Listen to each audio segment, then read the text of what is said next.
Sasha Banks is hot as fuck and Seth Freakin Rollins is the man. I feel like that pretty much sums up SmackDown right there, but unfortunately there is no point making a 7-second video. So here we are, guys, on Fog Wrestling with your WWE Go Home show, your Go Home SmackDown show before tomorrow night's Royal Rumble. This is the review.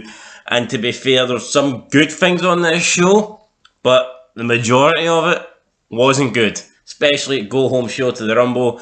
I kind of expected more, and we didn't really get more. But the good things that we got were good, but again, it's just not enough. It's kind of similar to Raw. I felt like on Raw there were some good moments, but in 3 hours, it doesn't matter if they give you 2 or 3 or 4 good moments. You've got a shitload of crap in between, and that is what I think the problem is with SmackDown. So, we'll kick off with what happened. We start the show with Charlotte Flair. And again, Charlotte Flair comes out. And for me, it's just Britt Baker. I see Britt Baker and Charlotte Flair. They always seem to cut the same promo about how the division is built around them and how they made the division. And Charlotte Flair, it's just the same nonsense she speaks every time. Nothing new here, nothing exciting here. If you've heard one Charlotte Flair promo, you've heard them all. She runs down Kansas City. And then it wasn't a couple of nights ago on Dynamite, you'd Britt Baker running down Baker Mayfield in Cleveland. But now it's Charlotte Flair's turn to run down Mahomes because they're in Kansas City. And I mean, seriously, have they got nothing relevant to say? Do they have to latch on to all these sports teams to try and get heat? They do, because they suck. Charlotte here having absolutely nothing to say. Then Shayna Baszler comes out. I thought Shayna Baszler was dead. Haven't seen Shayna Baszler in about 6 weeks. Comes out on the mic, fucking terrible, looking uglier than ever, looking like fucking freaking Frankenstein. And there's a lot of gimmick stealing and stuff like that, but maybe she should steal Frankenstein's gimmick because she already looks like him, so she could probably pull it off. Talks about she's going to be the one to throw Charlotte over, and she's going to break every bone in her body like a twig. And don't worry, Charlotte, because when I win, I'm going to announce you're the person I'm going to challenge. Like, it was just garbage. Then Aaliyah came out, Aaliyah, whatever you call her. She's got a 3:17 shirt on because she beat Natalya in 3 minutes and 3 seconds, 3.17 seconds. I mean, who gives a shit? I mean, this is a chick that was on screen farting. Who cares if you beat Natalya? I could beat Natalya in 2 seconds. Beating Natalya means absolutely nothing. She talks about being a world record holder and she's optimistic that she can go on and win the Rumble. Then Natalya comes out. Every time I hear Natalya's music, I just want to turn the TV off. The Hearts have produced some mediocre, average wrestlers, but Natalya is at the top of that list. Dreadful comes out, calls Aaliyah, calls her cute first of all, then calls her a bunch of names. Why? I don't get this. Says that she is a 3-time Guinness World Record. Yeah, Natalya, your records mean absolutely shit. The only reason you have your records is because you've been in the company for a longer time than all the other women combined. In 10 years, Natalya won't have these records she's talking about. She'll have been replaced. She's only got these records because she joined in 2008 and the current crop didn't really come into WWE until about 2014.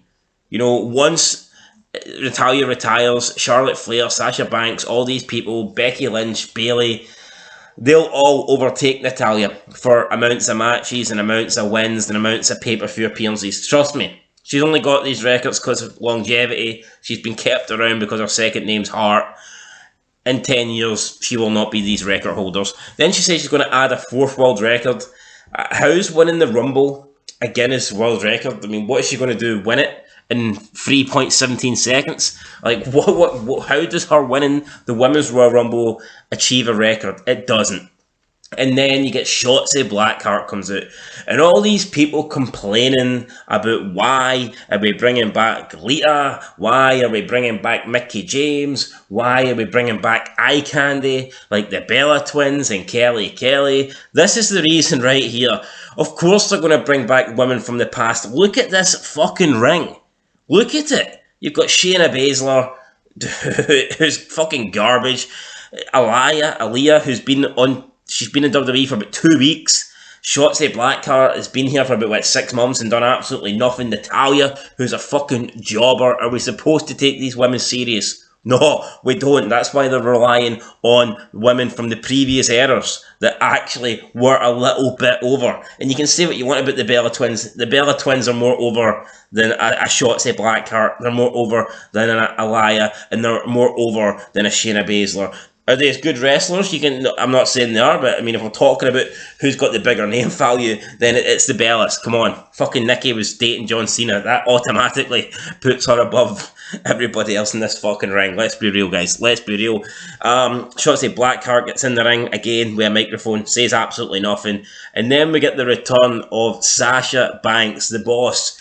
Every time she comes back, she's always dressed in these amazing black leather outfits. Fucking brilliant. Best part of the show, second best part of the show.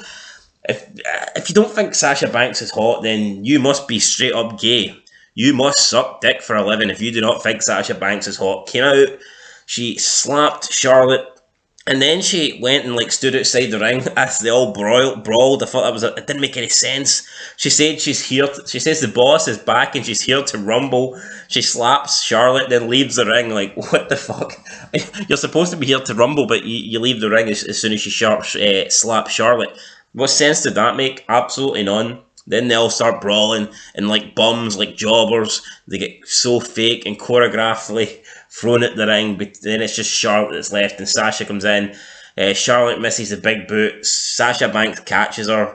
I think she was trying to say your feet smell or some shit like this. I don't know. It looked fucking weird. Then Sasha hits her with a knee and Charlotte falls at the ring. And the boss is back. That's the last we see of the boss. Some people saying that they should have saved this for a Royal Rumble entrant. I guess they could have done that, but it was also a surprise seeing her on SmackDown. It's kind of saved the opening segment for me, because if Sasha Banks didn't come out here, honestly, where were they going? This opening segment was shit. So yeah, Sasha Banks is back and she will be in the Royal Rumble, which is pretty interesting. Up next, and I guess she's going to be favourite for that, or at least one of the favourites. I mean, if Ronda Rousey is coming back, if those rumours are true, then I can't see anybody but Ronda Rousey winning it. But if Ronda Rousey doesn't come back, then I think Sasha Banks has to be considered the favourite to go on and win the Women's Royal Rumble, in my opinion. Then up next, we had Cesaro teaming up with Ricochet to take on Sheamus and Ridge Holland. In the end, Ridge Holland wins thanks to using the mask. And I'm honestly not sure where Sheamus and Cesaro are going. But I guess it was a nice wee touch to see Sheamus give the same face protector that he was wearing to his protege, Ridge Holland. But, I mean, overall, it wasn't, it didn't do nothing for me. It's a tag match I didn't want to see. Then we see Seth Rollins dressed in purple, green tie, looking like the Joker more and more, doing his wee moves, his mannerisms. I'm digging Seth Rollins. This is the best. This is probably the most I've ever enjoyed Seth Rollins, to be honest. In his career, this is probably the most I have enjoyed Seth freaking Rollins. Then we had Naomi come out for a match. Sonya Deville was speaking with a referee backstage. It appeared she wanted to try and get him to call the match in her favour, but the referee said nah, he's calling it straight down the middle. And then Sonya Deville comes out. And tell you what, guys, I've also got a bit of a crush on Sonya Deville, even though she's got that Triple H nose. I do think Sonya Deville is mega hot. If you just try and maybe if you cut her nose off, she'd be right up there, in my opinion, in terms of the hottest chicks on the roster. But she comes out, and surprisingly, they have the match. I didn't think they would have the match, but months of build-up, months of tension, months of rivalry between Sasha Banks and, what's her name? Fucking hell, Sonya Deville. And it actually came down to a match. Naomi wins clean with the rear view and then the split-legged moonsault. Sonya Deville, not happy, leaves the ring. The ref also ran from the ring. Then she comes back out. Naomi, after the match, cut a quick promo, and this is why Naomi, I don't think, will ever get over. She's god-awful on the mic. Absolutely god-awful. Tells Sonya Deville, try not to slip on your tears as you go up the ramp. I mean, was that supposed to be funny? Because it certainly wasn't. And then Sonya Deville later comes back out and it sounded like, because she said that Naomi was excited about her Royal Rumble match, and I honestly thought for a moment that she was going to take her out the Royal Rumble, which in my opinion would have made a lot of sense, but no. Sonya Deville then said she has got a surprise entrant for the Royal Rumble. I'm thinking what's going to happen here. And Sonya Deville declares herself in the Royal Rumble. Everyone booed, and Pat McAfee on commentary went on to say, how is this fair?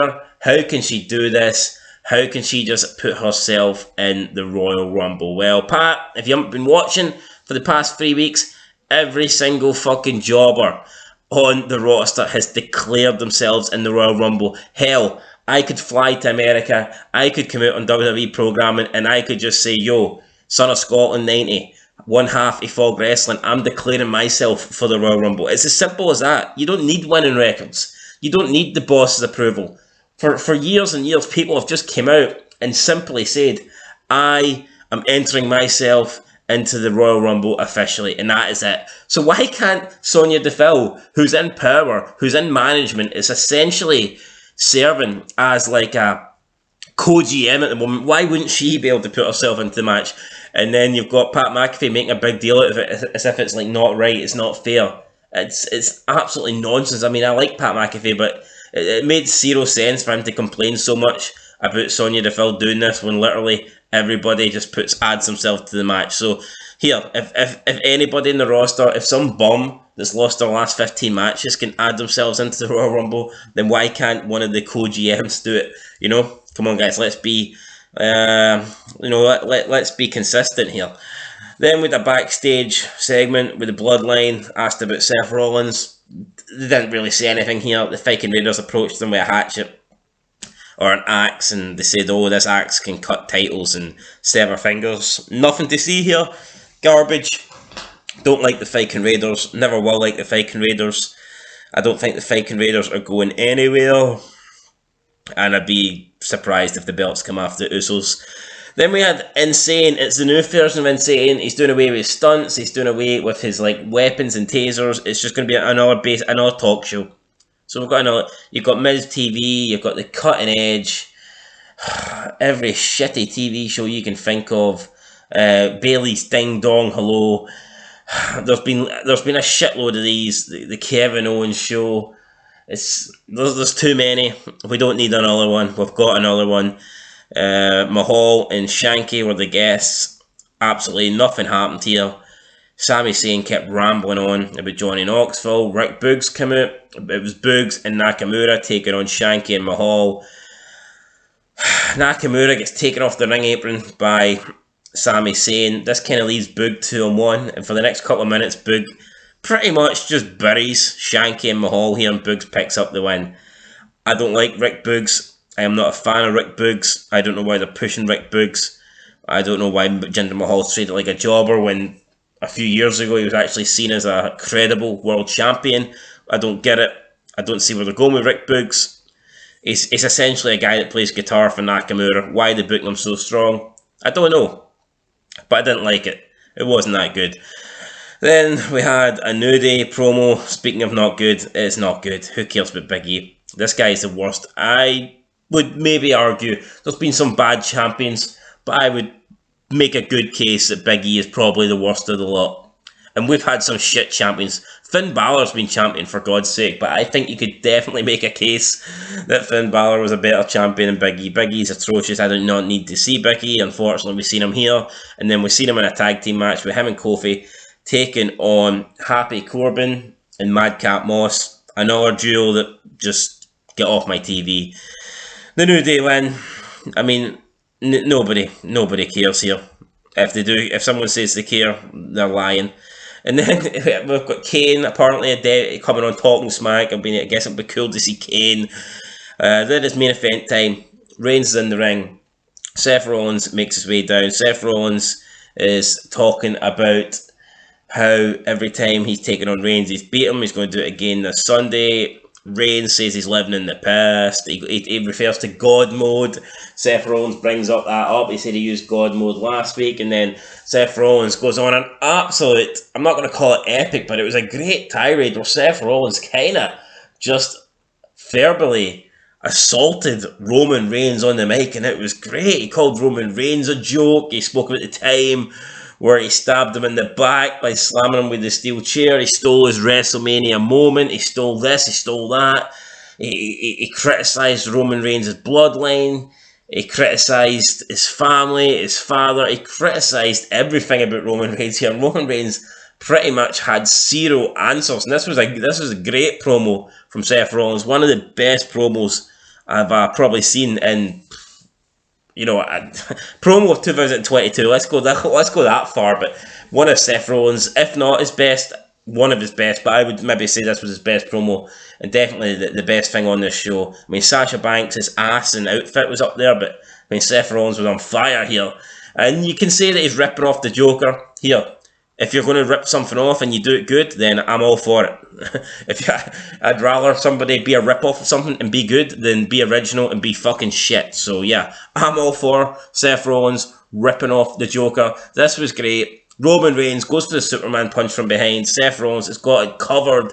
Again, he's just like one step ahead here, and he leaves the ring, and Roman Reigns is just standing there, out of his depth, as Seth Rollins makes his way up the ramp, guys, and that's how SmackDown ends. So, yeah, weird show. I did not think they would pay off. I say pay off. They haven't really paid off the Naomi, Sonya Deville stuff. That's still going to continue into the Rumble. I mean, it was nice to see the return of Sasha Banks. And when I say it was nice to see it, it was very nice to see it, if you know what I mean. The Seth Rollins promo was gold. It really was. But everything else wasn't that great, if I'm being completely honest. There was no Adam Pearce on the show tonight. Not that that makes it bad, but I just thought it was a bit weird he wasn't there. No Johnny Knoxville. Let's be real. I mean, this was very forgettable. Apart from Sasha Banks' return and the ending with Seth Rollins and Reigns, this show, I mean, it was a couple of tag matches. I mean, we had 3 tag matches on the show, and I think that was it. We had 3 tag matches and the Naomi Sonya Deville match, and that was pretty much it, guys. Not a lot happened apart from that. I'm going to give it what am I going to give it, guys? That's the question. I'm going to give it a 2 out of 10. Again, if I'm the last segment, I would probably give the last segment like a 7 or an 8. I really enjoyed it. It was nice to see Sasha Banks return, but overall, it was not a good show.